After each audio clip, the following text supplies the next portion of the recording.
یعنی اور عام کافر میں فرق یہ ہے کہ عام کافر پہلے سے ہی منکر ہے، ان کے اوپر احکام نافذ نہیں ہے، ان کے مثلا زکوٰۃ کا مسئلہ ہے، وہ زکوٰۃ نہیں ہے ان کے اوپر، لازمی نہیں ہے چونکہ وہ احکام کے مکلف ہی نہیں ہے، البتہ کافر ہیں، منکر خدا ہیں، اللہ کے رسول کے منکر ہیں، اس لیے ان کے متعلق جہنم کا فیصلہ۔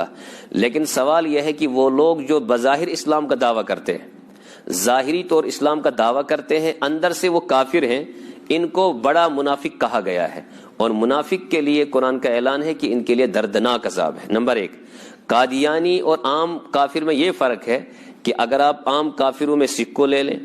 کسی غیر مسلم کو لے لیں، وہ صاف کہتے ہیں کہ ہم مسلمان نہیں ہیں، ہم مسلمان،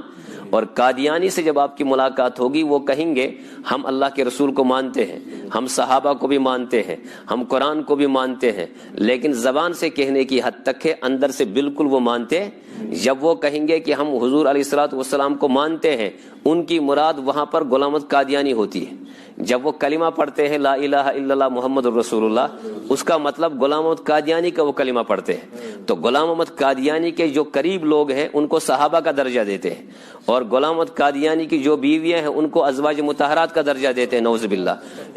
جس کا ذہن ایسا ہو، جس کی فکر ایسی ہو، وہ اور عام کافر برابر، یہ زندیق ہے، یہ منافق ہے، یہ اسلام سے خارج ہے، ان کے ساتھ سختی کا معاملہ ہے فقہا کے یہاں، عام کافروں کے ساتھ سختی کا معاملہ۔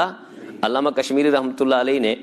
ایک قادیانی فکر شخص کو پکڑا دیوبند میں اور خوب پٹائی کی۔ کیا کی؟ خوب پٹائی کی،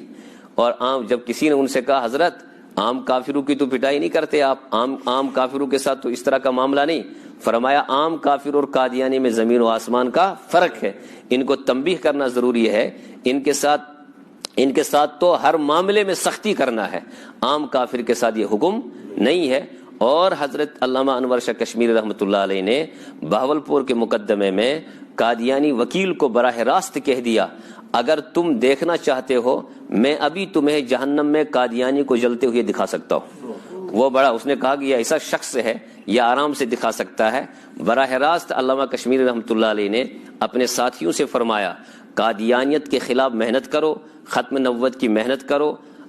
اور اس کے بعد فرمایا میری موجودگی میں اگر ان کے خلاف حکم کفر آ گیا تو بہت اچھا، اور اگر میرے مرنے کے بعد ان کے خلاف آپ لوگ جمع ہو گئے حکم کفر پر تو پھر میری قبر پر آ کر مجھے خوشخبری سنانا۔ تو علامہ کشمیری نے فرمایا، پھر علامہ کشمیری نے اسی دوران فرمایا قادیانیت کے خلاف محنت کرتے ہوئے ان کے رد میں فرمایا کہ ہم لوگ اس کے ذمہ دار ہیں کہ محمد الرسول اللہ صلی اللہ علیہ وسلم کی ختم نبوت کی ہم حفاظت کریں، اور اگر ہم اس حال میں مر گئے کہ ہم میں سے کسی نے ختم نبوت کی حفاظت نہیں کی، یعنی قادیانیت کا رد نہ کرتے ہوئے ختم نبوت کی حفاظت ہم نہ کر سکے تو ہم سے بہتر وہ کتا ہے جو گلی میں پھرتا رہتا ہے۔ تو علامہ کشمیری رحمۃ اللہ نے واضح سنایا، اس لیے قادیانیت، مرزائیت اور عام کفر میں بڑا فرق ہے، وہ واضح کافر ہیں، ان کے لیے جہنم ہے، ان کے لیے سزائیں ہیں، لیکن قادیانیت اور مرزائیت کا مسئلہ یہ ہے ان کے اختیار کرنے والے ایسے ہیں جیسے